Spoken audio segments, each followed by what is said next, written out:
Ya, kita mulai. Selamat pagi. Terdengar ya suara saya? Terdengar, Pak. Oke. Dengar, Pak. Ya, kita mulai. Kita lanjutkan pembahasan mata kuliah statika pada bab yang berikutnya, yaitu kita akan bahas konstruksi portal statis tertentu. Ya, jadi diharapkan nanti setelah mempelajari materi ini, mahasiswa bisa atau mahasiswa mampu menghitung gaya-gaya dalam pada portal statis tertentu.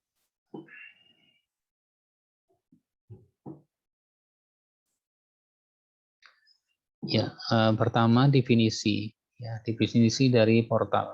Struktur portal adalah suatu struktur yang terdiri dari balok dan tiang yang menerima beban di atasnya. Kemudian hubungan balok dan tiang pada portal itu mempunyai hubungan yang kaku. Jadi sehingga kalau dia dibebani atau diberi muatan, maka yang muncul, gaya dalam yang muncul adalah gaya lentur dan gaya normal. Ya. Di mana lenturan hanya terjadi pada balok, kemudian akan mengakibatkan gaya normal pada tiang. Kemudian gaya yang bekerja pada tiang, ya, berupa gaya horizontal, itu tidak akan berpengaruh pada balok. Ya, beda ya tadi nanti kalau gaya atau muatan yang ada pada balok itu akan mempengaruhi atau akan terdistribusi, akan disalurkan ke kolom atau ke tiang. Tetapi kalau gaya horizontal yang bekerja pada tiang itu tidak mengakibatkan atau tidak berpengaruh pada balok. Nah, ketika kita menganalisis atau merencanakan suatu portal, maka diperlukan ketelitian dalam perhitungan. Ya, dalam analisisnya kita diperlukan ketelitian yang tinggi. Ya, juga diperlukan analisis struktur yang yang cukup cukup detail ya perhitungannya. Di mana dari analisis struktur tersebut pada portal tersebut kita akan mengetahui besarnya gaya dan momen yang terjadi akibat beban-beban yang bekerja. Kemudian jenis-jenis portal, ya. Jenis portal, konstruksi portal statis tertentu itu biasanya bisa diselesaikan dengan persamaan keseimbangan biasa, ya. Itu kalau statis tertentu. Nah, kalau statis tak tentu, maka dia nanti tidak bisa dikerjakan dengan persamaan keseimbangan biasa, ya. Jadi jenis portal dari sisi statis, jadi ada dua jenis portal. Pertama portal statis tertentu dan portal statis tak tentu. Ya, seperti pada gambar A. Nah, pada gambar A ini perletakan di R1, ya, perletakan di titik 1 adalah sendi. Kemudian di perletakan di R2 adalah roll. Maka reaksi yang muncul hanya ada 3, ya. Ini sendi, ya, maka akan hanya muncul 2 reaksi. Kemudian ini roll, maka akan muncul 1 reaksi. Maka jumlah reaksi adalah 3, ya. Reaksinya 3. Maka ini adalah statis tertentu. Sedangkan yang di gambar B di sini adalah sendi, ya. Sedangkan di sini adalah jepit, ya. Nah, kalau jepit ada 3 reaksi, horizontal, vertikal, dan momen. Maka jumlah reaksi adalah 5. Nah, R lebih besar dari 3, maka ini statis tak tentu. Ya, portal statis tak tentu. Jadi dari ini jenis portal, ada portal statis tertentu dan ada portal statis tak tentu. Nah, ini adalah contoh portal ya. Contoh portal pada konstruksi gudang ya. Ini portal dari struktur baja ya. Nah, ini adalah apa namanya? Ini konstruksi di lapangannya ya, konstruksi di lapangan. Nah, kemudian ini adalah idealisasi strukturnya. Jadi ini adalah idealisasi struktur untuk kita bisa menganalisis strukturnya. Ya. Kemudian, nah ini juga ya portal kalau ini tiga lantai ya. Kalau ini tadi biasanya ada di gudang ya, struktur gudang seperti ini satu lantai. Nah kalau yang ini adalah di bangunan-bangunan biasa ya. Ini adalah 3 lantai. Nah ini kalau kita idealisasikan strukturnya, portalnya itu menjadi seperti ini ya.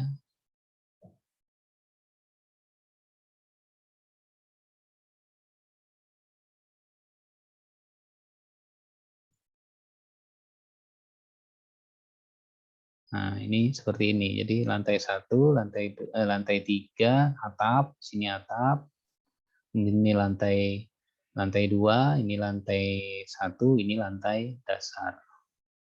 Nah ini struktur portalnya kita idealisasikan seperti ini. Nanti sini akan ada beban, sini ada beban, ya, ada beban, dan seterusnya. Nah ini adalah jenis portal. Jadi ini adalah portal 2 dimensi, ya, portal 2 dimensi. Jadi 2 bidang. Nah ini juga portal portal biasa ya. Ini hanya satu lantai. Ini biasanya ditemukan pada struktur yang ada di carport ya, di carport. Nah, ini kan ini tiangnya, kemudian ini baloknya. Nah, ini tiangnya. Nah, ini seperti ini idealisasi strukturnya. Atau seperti ini. Ini tiang, ini balok ya, ini tiang. Nah, ini adalah jenis-jenis portal. Kemudian ada lagi jenis portal yaitu portal simetris dan portal asimetris. Ya. Portal simetris itu yaitu kalau ini kita bagi dua, ya, tengah-tengah, maka sisi A dan sisi B ini sama. Ya. Nah, ini portal simetris namanya. Kalau portal asimetris itu kalau ini kita bagi ya, maka sisi A dan sisi B tidak sama. Ya, kalau sisi A kakinya miring, sisi B kakinya lurus. Nah, itu tidak simetris. Kemudian di kaki A tidak ada beban, sedangkan di B ada beban P2. Nah, ini portal asimetris namanya. Oke, kita langsung ke contoh soal. Ya, ada struktur portal seperti gambar ya, dengan menerima beban terpusat di titik E. Ya. Kemudian perletakan A adalah sendi, kemudian perletakan B adalah roll. Diminta untuk menentukan gaya-gaya berupa momen, lintang, dan normal. Maka pertama untuk penyelesaiannya yaitu kita mencari reaksi perletakan. Ya, reaksi perletakan. Diawali dengan sigma momen di titik B sama dengan 0. Sigma momen di titik B sama dengan 0 berarti titik B dijadikan engsel, ya, titik B dijadikan engsel, kemudian titik A dilepas. Ya, A dilepas. Kemudian ada gaya di A, ada gaya vertikal arah A, vertikal di A, kemudian di B ada vertikal di B. Ya. Lalu kita kita masukkan gaya-gayanya. Dimulai dari RAV, ya. RAV dikalikan jaraknya terhadap titik B, ya, karena B menjadi poros, ya. Kalikan jaraknya terhadap B yaitu 8. Ya. Kemudian RAV kita misalkan arahnya ke atas. Berarti dia mutarnya, ya. Kalau ini B, kemudian di sini ada PA, RAP, dia mutar karena dia kita misalkan ke arah atas, maka dia akan berputar searah jarum jam.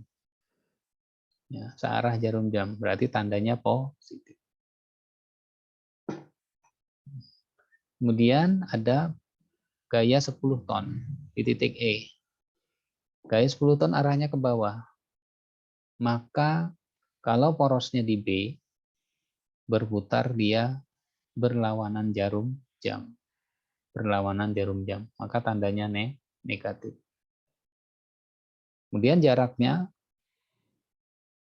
adalah jarak dari titik E pada beban 10 ton sejarak 5 meter ke titik B. Dikalikan 5. Kemudian sudah habis, tidak ada gaya lagi, maka sama dengan 0. Sehingga RAV kita bisa tentukan nilainya.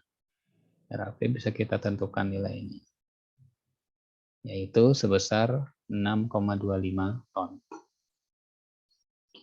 Kemudian kita mencari RBV. Sigma momen A sama dengan 0. Ya, sigma momen A sama dengan 0, maka RBV dikalikan 8.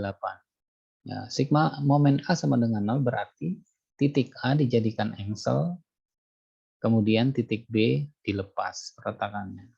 Ya. Kemudian gaya RBV kita misalkan ke arah atas. Misalkan ke arah atas, maka kalau porosnya di A, maka dia berputar berlawanan jarum jam. Berlawanan jarum jam. Nah, maka tandanya negatif. Kalau berlawanan jarum jam, tandanya negatif.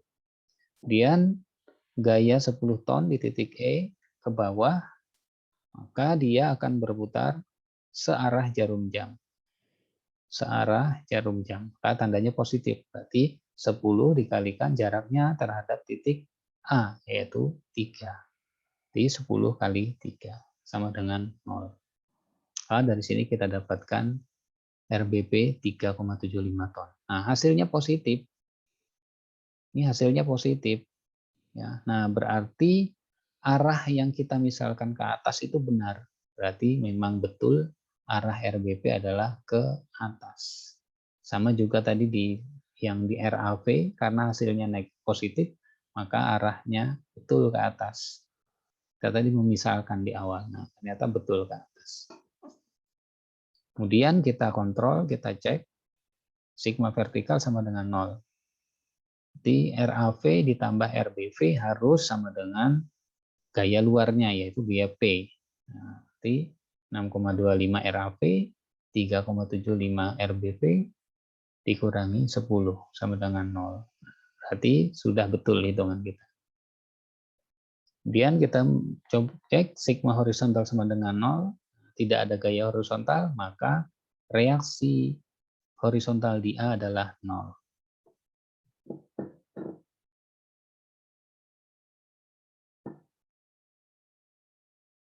Nah, kemudian kita buat free body diagramnya. Free body diagram itu adalah masing-masing elemen struktur itu kita pisah-pisah, ya.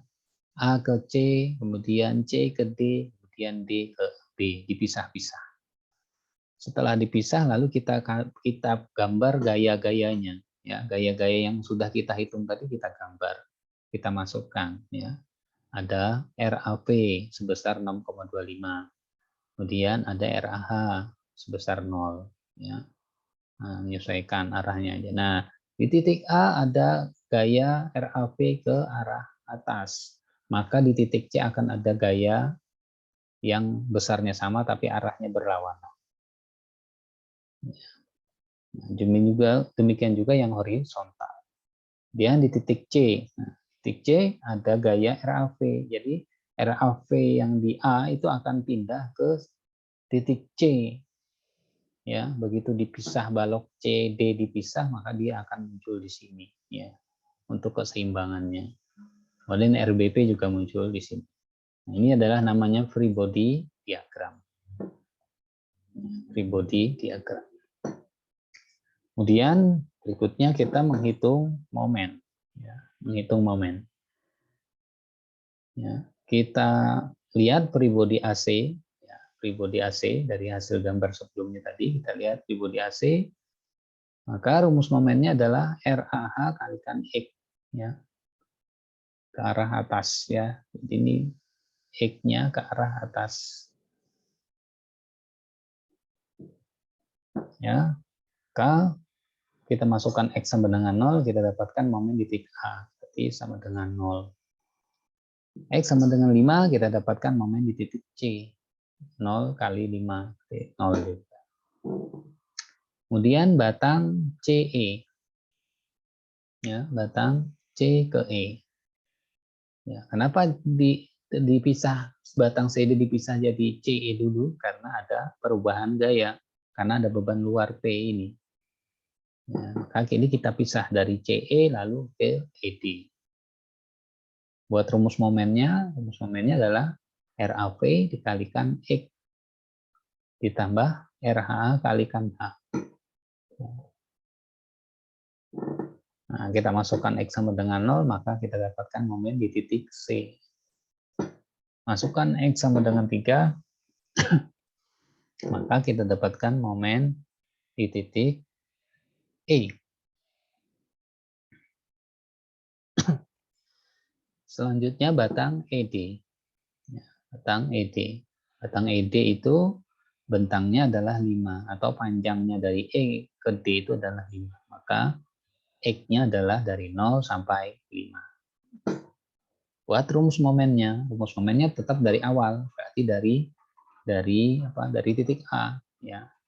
RAV dikalikan X ditambah 3. Ya. 3 itu dari sini. 3 ini yang sudah ditinggalkan. Nah, sedangkan X itu di sini. Ini adalah X. Ini untuk bentang ED.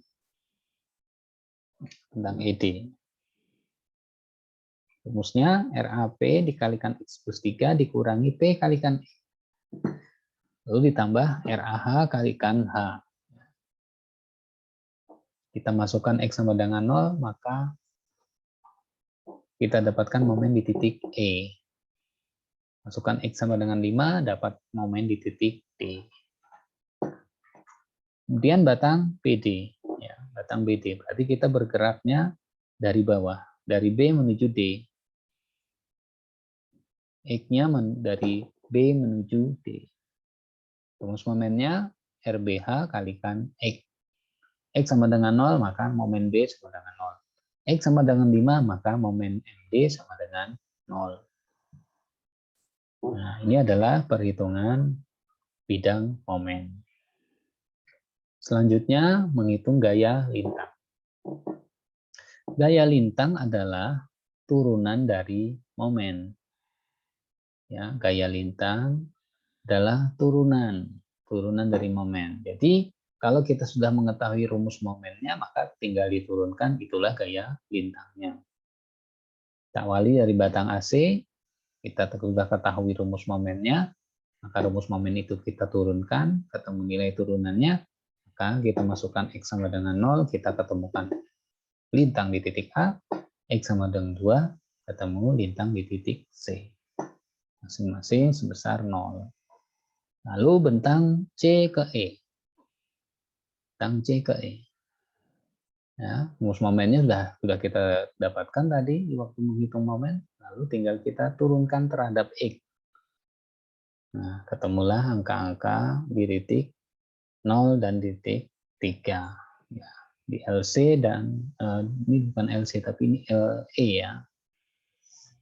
A ke C, ya C ke E, berarti LC, berarti ini LE. Ini LE. Lalu batang E ke D. Ya, sama juga prosesnya. Ada rumus momen lalu diturunkan terhadap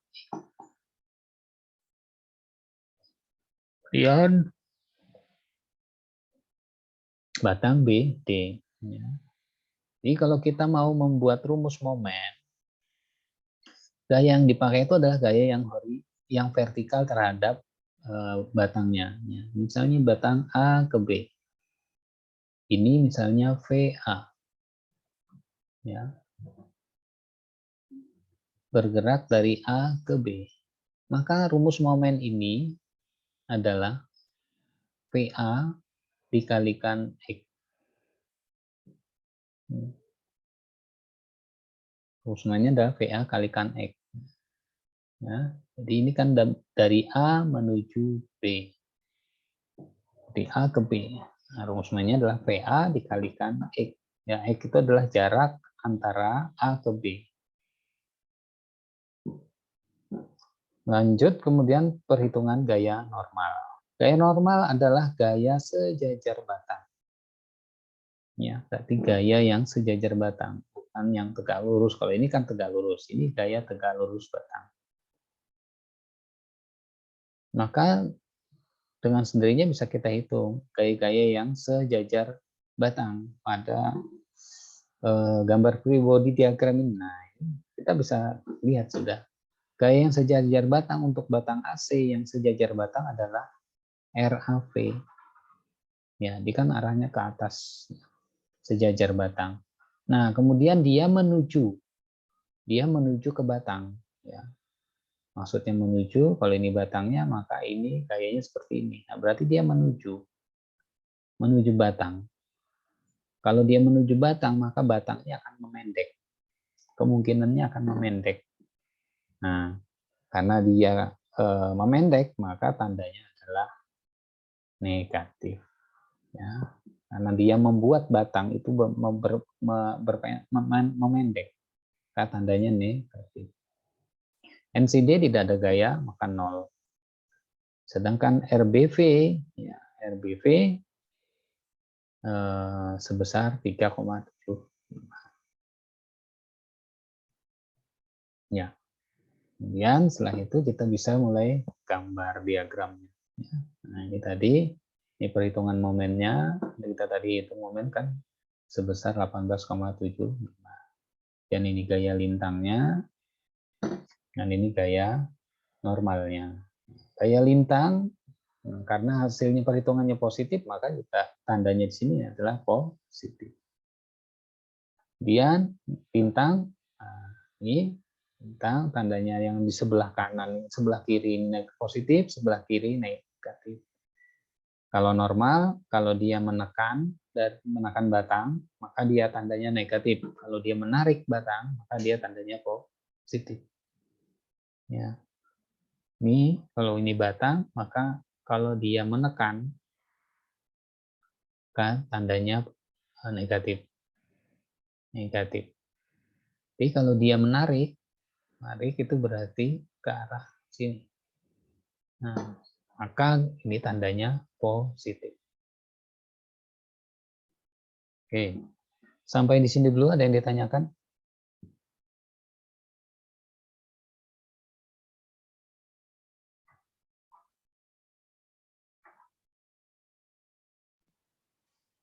Sampai di sini ada yang ditanyakan?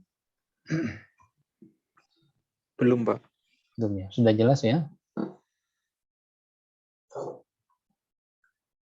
Nah, selanjutnya, untuk soal-soal selanjutnya, kalian bisa pelajari sendiri ya. Ini ada contoh soal kedua. Ya, contoh soal kedua ini ada tambahan gaya P2, ya, horizontal di bentang DB. Kemudian nanti ada contoh soal yang ketiga. Contoh ketiga, bebannya campuran, ya, ada beban terpusat, ada beban merata. Beban merata di bentang AC. Nah, ini juga contoh soal ketiga. Kurang lebih sama ininya, cara pengerjaannya urut-urutannya sama. Yang berbeda adalah bebannya. Ya, silahkan dipelajari sendiri. Oke, sampai di sini lagi. Ada yang ditanyakan?